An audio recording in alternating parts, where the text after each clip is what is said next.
नमस्कार दोस्तों, स्वागत है आपका रिंकेश प्राइन चैनल में। दोस्तों आज का जो टॉपिक है वो है पिंपल्स, यानी कि जो चेहरे पे जो मुहासे आते हैं और भी जो हम देखते हैं कि शरीर पे अलग अलग हिस्से पे मुहासे आते हैं, तो ऐसा क्यों होता है उसके बारे में हम लोग आज समझने वाले हैं।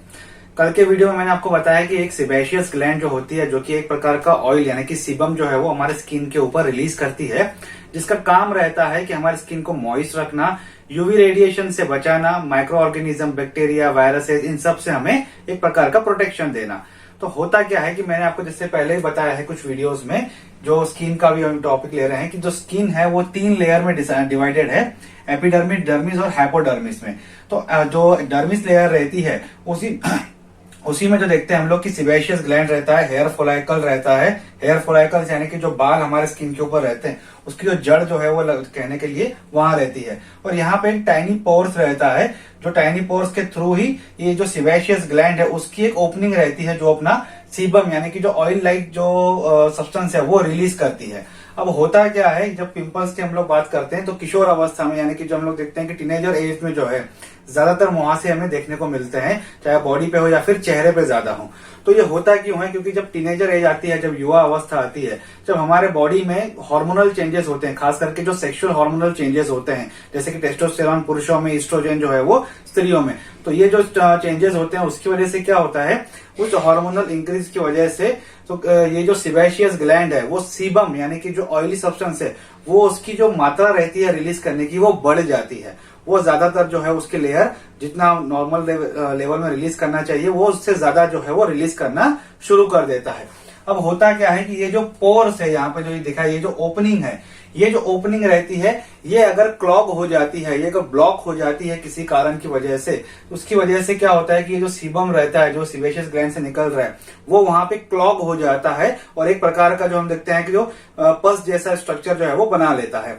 अब ये क्लॉग क्यों होता है? क्योंकि स्किन का एक नेचुरल टेंडेंसी रहती है, नेचुरल उसका एक रूप है कि वो जो है डेड स्किन जो है वो रोज निकालता जाता है। तो केराटिनोसाइट जो रहते हैं वो धीरे धीरे जो है वो डेड होते जाते हैं। तो हम लोग जो पता है, जैसे मैंने पहले ही बताया आपको कि 60 से 80 दिन में ये लेयर बाय लेयर ऊपर आती जाती हैं।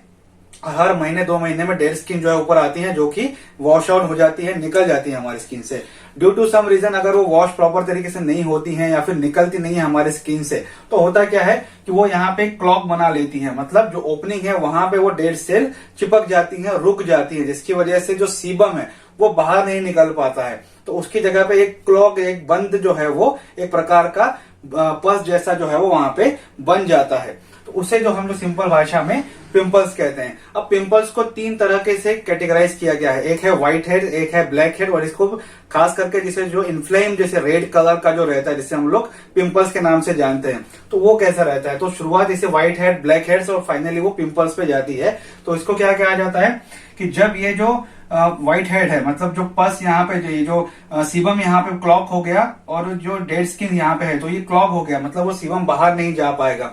तो वहां पे क्या होता है, कुछ माइक्रो ऑर्गेनिजम्स रहते हैं वो यहाँ पे अटैक करना शुरू कर देते हैं, जिसको किल करने के लिए व्हाइट ब्लड सेल्स वहां पे ज्यादा आ जाती हैं, जिसकी वजह से व्हाइट नेचर जो है उस जो पस जैसा जो स्ट्रक्चर है, जो कि एक गांठ बन गई है, एक क्लॉग जो बन गया है, वो जो है व्हाइट रूप में जो है देखने को मिलता है, इसलिए उसे व्हाइट जो हेडेड जो रहता है पिंपल्स कहा जाता है। दूसरा है ब्लैक हेडेड, मतलब क्या होता है, ड्यू टू एनी रीजन अगर ये जो ब्लैक हेड हम लोग वॉश कर रहे हैं, चेहरा धो रहे हैं, तो यहाँ पे क्या होता है, थोड़ा सा इसका ओपनिंग खुल जाता है।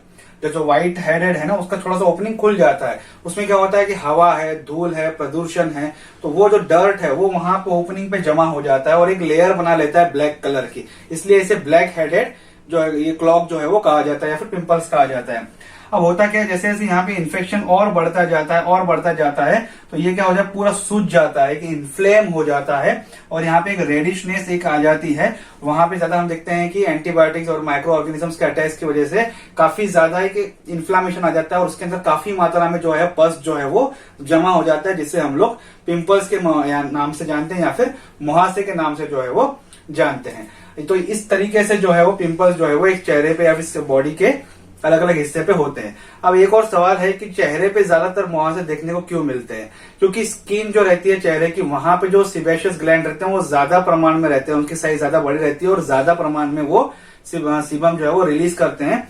इससे कई कारण रहते हैं, क्योंकि ये हमारा जो चेहरा है वो डायरेक्टली एक्सपोजर होता है हवा को, डस्ट को, माइक्रो ऑर्गेनिजम्स को, यूवी रेडिएशंस को, तो उसकी प्रोटेक्शन भी उतनी चाहिए रहती है। और खास करके उसे मॉइस्चराइजर भी चाहिए रहता है, क्योंकि चेहरा मॉइस्ट रहेगा तो वो हेल्दी रहेगा, ताकि क्योंकि यहाँ पे कई सेंसरी ऑर्गन्स भी हैं, वो भी उसके नुकसान ना हो, क्योंकि स्किन में अगर कोई प्रॉब्लम आ गई तो वो ट्रांसफर होगी किसी ऑर्गन में। तो इसीलिए यहाँ पे चेहरे पर सबसे ज्यादा सिबेशियस ग्लैंड रहती हैं और उनमें ज्यादा से ज्यादा सीबम जो है वो रिलीज होता है। तो जो टीनेजर एज आती है तो ज्यादातर जो है वो चेहरे पे हमें वहां से देखने को मिलते हैं, क्योंकि चेहरे पे ज्यादा सीबम रिलीज होता है। और वो धीरे धीरे क्या होता है, अगर प्रॉपर वॉशिंग नहीं होती है तो वो क्लॉग हो जाके व्हाइट हेड, ब्लैक हेड और फिर एक पिंपल्स का रूप जो है वो ले लेता है। तो इसके लिए आपको एक रिकमेंडेशन रहेगा कि आप एक प्रॉपर तरीके से डर्मेटोलॉजिस्ट से कंसल्ट करके, depending upon the severity of this pimples, तो आप उस हिसाब से जो है वो ट्रीटमेंट जो है अपने हिसाब से ले सकते हैं और उसको कम जो है वो कर सकते हैं। हो सके तो डॉक्टर के कंसल्टेशन के बाद ही आप ये सब ट्रीटमेंट जो है वो चेहरे पे लें, क्योंकि आपका चेहरा ही जो है वो एक प्रेजेंटेबल रहता है। और उसमें अगर हम लोग जानबूझ के किसी और के रिकमेंडेशन से कोई दवाइयां अगर लगाते हैं तो वहां पे कुछ साइड इफेक्ट्स के भी नुकसान जो है वो हमें फेस करने को मिल सकते हैं।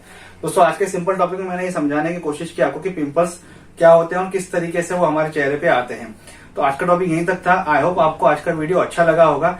वीडियो अच्छा लगे तो लाइक और शेयर जरूर कीजिएगा। अगर आपका कोई कमेंट है तो आप कमेंट बॉक्स में कमेंट कर सकते हैं। और मुझे और इस चैनल को सपोर्ट करने के लिए प्लीज सब्सक्राइब कीजिए। Thank you.